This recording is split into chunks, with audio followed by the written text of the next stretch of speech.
সালামু আলাইকুম। আমি মাহবুবুর রহমান চলে আসলাম তোমাদের সপ্তম শ্রেণীর গণিত সমাধান করার জন্য। তোমাদের গণিতের বর্তমানে যে অনুশীলনীটা করানো হচ্ছে সেটা হলো অনুশীলনী 2.2। আমরা 2.2 এর গত পর্বে 5 নম্বর অঙ্কটি সমাধান করিয়েছিলাম। আজকে আমরা 6 নম্বর অঙ্কটি সমাধান করব। তো চলো কথা না বলে সরাসরি অঙ্কের মাঝে চলে যাই। কি বলা হয়েছে এখানে? প্রতি মিটার 125 টাকা দরে কাপড় ক্রয় করে 150 টাকা দরে বিক্রয় করলে দোকানদারের 2000 টাকা লাভ হয়। মোট কত মিটার কাপড় ক্রয় করা হয়েছিল? আমরা আবার একটু পড়ি, দেখি কি বলা হয়েছে। যে প্রতি মিটার কাপড় মানে কি, 1 মিটার কাপড় কয় টাকা দিয়ে কিনছে? এই যে দরে কাপড় ক্রয় করে, তার মানে কিনছিল সে কত দিয়ে কিনছে? 125 টাকা দিয়ে কিনছে। মানে 1 মিটার কাপড় 125 টাকা দিয়ে কিনছে। আবার 1 মিটার কাপড় সে বিক্রি করে দিচ্ছে 150 টাকা দরে। বুঝতে পারছো কথা?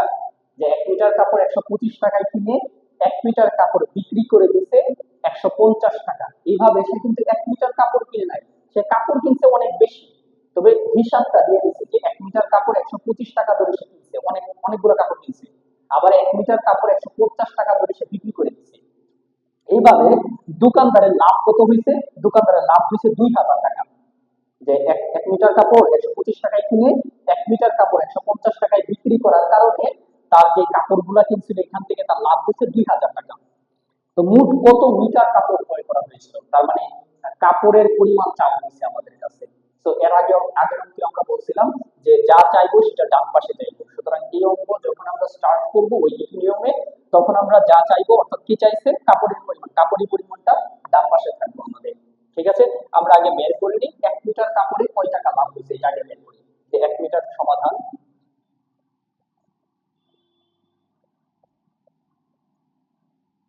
লাভ হয়েছে না ক্ষতি হয়েছে কত? 1 মিটার কাপড় 125 টাকা দিয়ে কিনছো, আবার 1 মিটার কাপড় 150 টাকায় বিক্রি করছো, তার মানে লাভ হয়েছে তোমার। তাহলে লিখে লাভ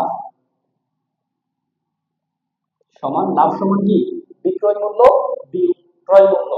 এটা কিভাবে লিখবো সেটা আগের ভিডিওতে আমরা দেখাইছিলাম, কোনটা আগে লিখবা কোনটা পরে লিখবা এটা বুঝবা কি করে।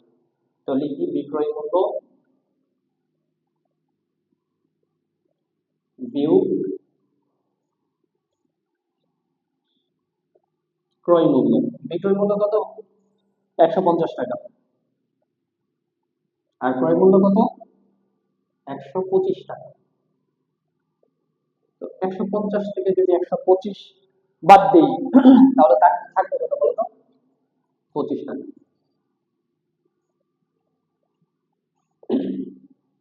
এই 25 টাকা কি হয়েছে তোমার? লাভ হয়েছে। কয় মিটার কাপড়ে 25 টাকা লাভ হয়েছে? 1 মিটার কাপড়ে 25 টাকা লাভ হয়েছে। কারণ 1 মিটার কাপড় কিনছিল 150 টাকা দিয়া, সরি 1 মিটার কাপড় কিনছিল 125 টাকা দিয়া, 1 মিটার কাপড় বিক্রি করছে 150 টাকা। সুতরাং 1 মিটার কাপড়ে তোমার লাভ হয়েছে 25 টাকা। তাহলে আমরা এখানে লিখবো কিভাবে বলতো? আমরা কিভাবে লিখতে পারবো যে 1 মিটার কাপড়ের লাভ হয় 25 টাকা? কথাটা যদিও সত্য, বাট এইভাবে তুমি লিখতে পারবা না। কেন লিখতে পারবা না? কারণ এখানে বলা হয়েছিল মানে তোমার কাছে চাইছে কি, কাপড়ের পরিমাণ। তো তুমি তো টাকার পরিমাণ ওই পাশে নিয়ে যাইতেছো, তাহলে তো অঙ্ক হইব না। তোমার অঙ্ক হইব কখন? যখন যা চাইবো সেটা ডান পাশে দিবা। তাহলে তাহলে আমরা লিখবো কি করে? লিখবো 25 টাকা লাভ হয় 1 মিটার।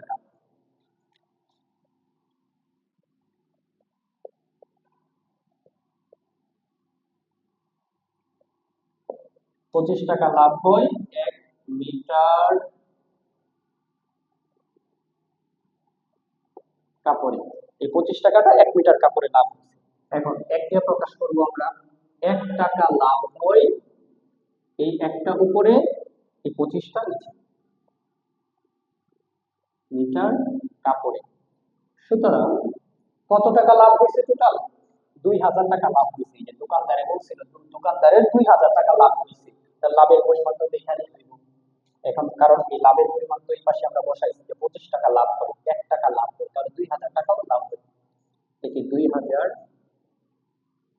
টাকা লাভ হয় কত মিটার কাপড়ে আমরা বের করি। এখানে যা আছে হুবহুটা থাকবে, 1/25, 1/25 আছে। আর এই 2000 উপরে দিয়ে গুণ হবে, গুণ 2000 টাকা।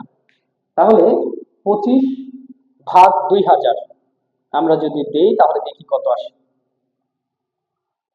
2000 ভাগ 25, 80 সমান সমান 80 মিটার কাপড়ে। বুঝতে পারছো না কেউ কথা? যে আমরা ফার্স্টে লাভের পরিমাণ বের করছি, লাভের পরিমাণ কত বের হয়েছে? 25 টাকা বের হয়েছে। এই 25 টাকা কয় মিটার কাপড়ে লাভ হয়েছে? 1 মিটার কাপড়ে লাভ হয়েছে। আমরা লিখলাম 25 টাকা লাভ হয় 1 মিটার কাপড়ে, 1 টাকা লাভ হয় 1/25, সুতরাং 2000 টাকা লাভ হয়। 2000 এখানে গুণ আকারে উপরে চলে গেছে, তো 2000 ভাগ 25 দেওয়ার পরে আসছে কত? 80 মিটার কাপড়। তার মানে ওই দোকানদার বলছিল মোট কত মিটার কাপড় কাপড় ক্রয় করেছিল, মোট কত মিটার কাপড় সে কিনছিল? 80 মিটার কাপড় সে কিনছিল। তাহলে উত্তর আমরা লিখতে পারি, উত্তর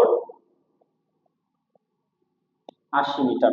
এটাই আমাদের কাঙ্ক্ষিত আনসার। আশা করি তোমরা বুঝতে পারছো। আমরা চলে পরবর্তী অঙ্কে চলে যাই। পরবর্তী অঙ্ক কি বলা হয়েছে? পরবর্তী অঙ্ক বলা হচ্ছে আমাদের যে 7 নম্বর অঙ্ক। একটি দ্রব্য 190 টাকায় ক্রয় করে 175 টাকায় বিক্রয় করলে শতকরা কত টাকা লাভ বা ক্ষতি হয়? আমরা অঙ্কটাকে তুলি, তোলার পর এরপরে দেখি পরবর্তী অঙ্কটা সমাধান করি।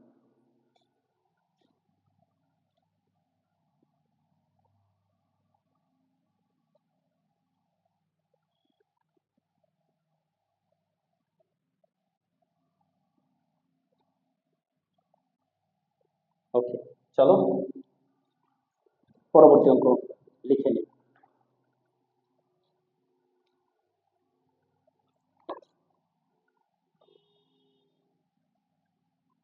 7 নম্বর।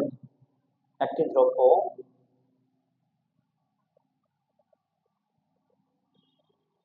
190 টাকায়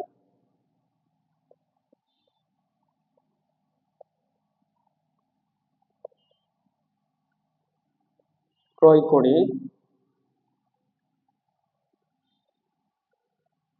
175 টাকা, সরি 175 টাকায় বিক্রয় করলে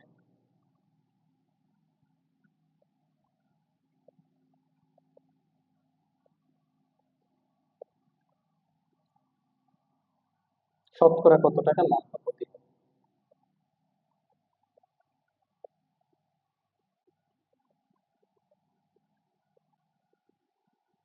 বা ক্ষতি হয়।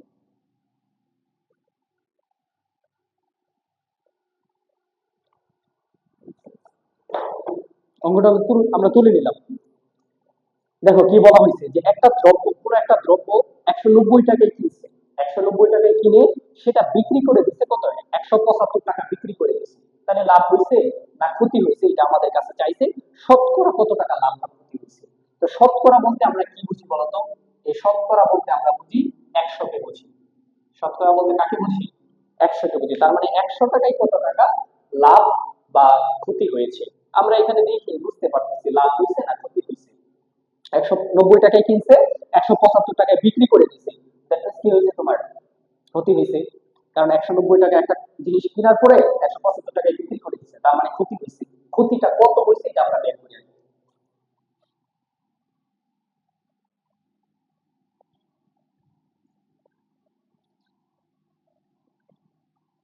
ক্ষতি, ক্ষতি সমান কি বলতো?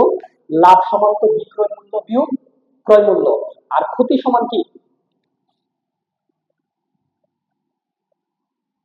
ক্রয় মূল্য বিয়োগ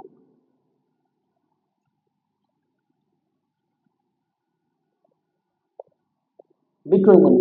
এটা হলো ক্ষতি, এভাবে বের করে। এখন ক্রয় মূল্য কত? 190 টাকা। 190 টাকায় ক্রয় করে, তার মানে এটা ক্রয় মূল্য, বিয়োগ 175 টাকায় বিক্রয় করে, তার মানে 175 টাকা বিক্রয় মূল্য।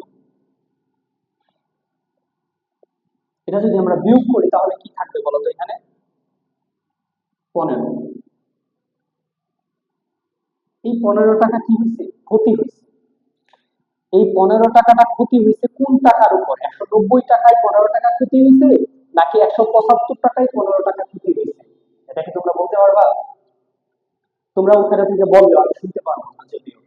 যদি কেউ সঠিক আনসার দিয়ে থাকো তাকে অনেক বেশি ধন্যবাদ। এইখানে 15 টাকা ক্ষতি হয়েছে বলতো 190 টাকায়। এটা আমরা বিগত কোনো একটা ক্লাসে বলেছিলাম তোমাদের, যে লাভ বা ক্ষতি দুইটাই ক্রয় মূল্যের উপর নির্ভরশীল। ক্রয় মূল্য যা থাকবে ওই টাকায় লাভ হবে অথবা ওই টাকায় ক্ষতি হবে। এখন 15 টাকা যে ক্ষতি হচ্ছে, এটা এটা ক্রয় মূল্য কত? 190 টাকা। তার মানে 190 টাকায় ক্ষতি হচ্ছে 15 টাকা। ঠিক আছে? যদি এখানে লাভ হইতো, ওই লাভটাও 190 টাকায় লাভ হয় 15 টাকা, এরকম কথাটা হইতো। তাহলে আমরা সাজিয়ে দিই যে 190 টাকায় লাভ ক্ষতি হয় 15 টাকা। 190 টাকায়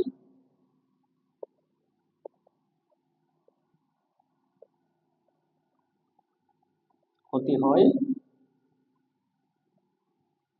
15 টাকা। এখন কি দিয়ে প্রকাশ করতে দিব? 1 দিয়ে প্রকাশ করতে হবে। 1 টাকায় ক্ষতি হয় 15টা উপরে, আর এখানে যেটা থাকবে মানে 190 এটা নিচে।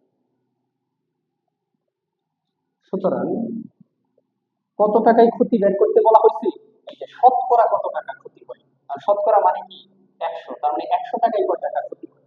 তাহলে কি 100 টাকায় ক্ষতি হয়, এই 100টা কি উপরে যায় গুণ হবে।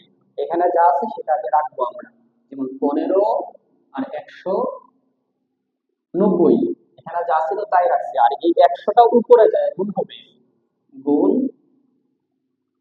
100। এখন যদি আমরা কাটাকাটি করি তাহলে দেখি আমাদের কি থাকে। এই শূন্য আর শূন্য আমরা কেটে দিতে পারি। 100 শূন্য আর 190 এর এই শূন্যটা আমরা কাটতে পারি। বাকি আমাদের হাতে কি থাকে বলতো? বাকি 15, 10 আর 19। এই 19 এবং 19-এর সাথে তুমি অন্য কোনো সংখ্যা কাটাকাটি করতে পারবো না, কারণ 19 একটা মৌলিক সংখ্যা। আমরা বলেছিলাম যে মৌলিক সংখ্যার একটা ক্লাস নিব। আমরা যদি সুযোগ পাই অবশ্যই তোমাদের একটা মৌলিক সংখ্যার ক্লাস নেব, যাতে মৌলিক সংখ্যাগুলো তোমরা চিনতে পারো। তাহলে এখানে আমার কি থাকতেছে? 15 এবং 10 দুইটা যদি গুণ করি তাহলে হয় কত? 150। আর নিচে কত আছে? 19। এখন 150 ভাগ 19 যদি আমরা দেই তাহলে দেখি আমাদের কত হয়। 150 ভাগ 19, 150 ভাগ 19, 7 দশমিক সামথিং আসছে তোমাদের।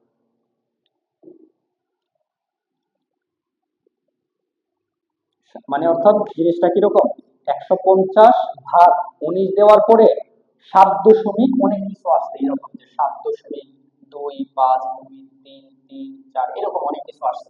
তো দশমিকের পূর্বে যেটা সেটা নিতে হয় আর কি। তো দশমিকের পূর্বে কি ছিল? পূর্ণ সংখ্যা কি ছিল? 7 ছিল, ওই 7টাই নিলাম। বুঝাইতে পারলাম কি? যে 150 ভাগ 19 দেওয়ার পরে 7 সমস্ত, সরি 7 দশমিক সামথিং আসছে। তো 7 নিলাম, আর নিচে যা আছে তাই। নিচে কত আছে? 19, এই নিচে 19 দিলাম। এখন 19 আর 7 আমরা গুণ করে দেখব কত হয়। 19 এবং 7 গুণ করে দেখি কত হয়। 19 গুণ 7 আসছে হলো 133। 133 উপরে ছিল কত? 150। তাহলে 133 থেকে 150 এর মাঝে যাইতে আর বাকি কত আছে? 17। কত আছে? 17। সুতরাং আসছে কত? 7 সমস্ত 19-এর 17। 7 সমস্ত 19-এর 17 টাকা।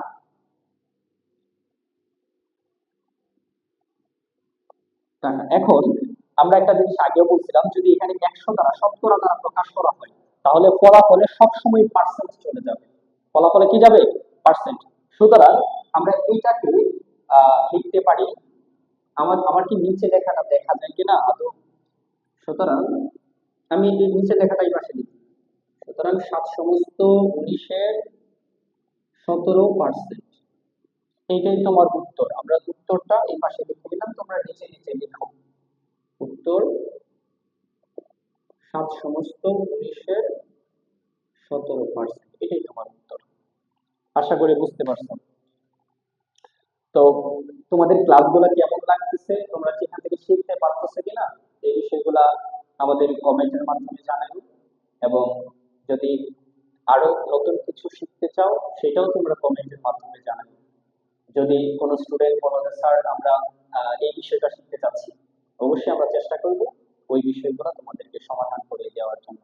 সে পর্যন্ত আমাদের পরবর্তী ক্লাস দেখার আমন্ত্রণ জানিয়ে সে পর্যন্ত তোমরা সবাই ভালো থেকো, সুস্থ থেকো এবং নিরাপদে থেকো। আল্লাহ হাফেজ। আসসালামু আলাইকুম।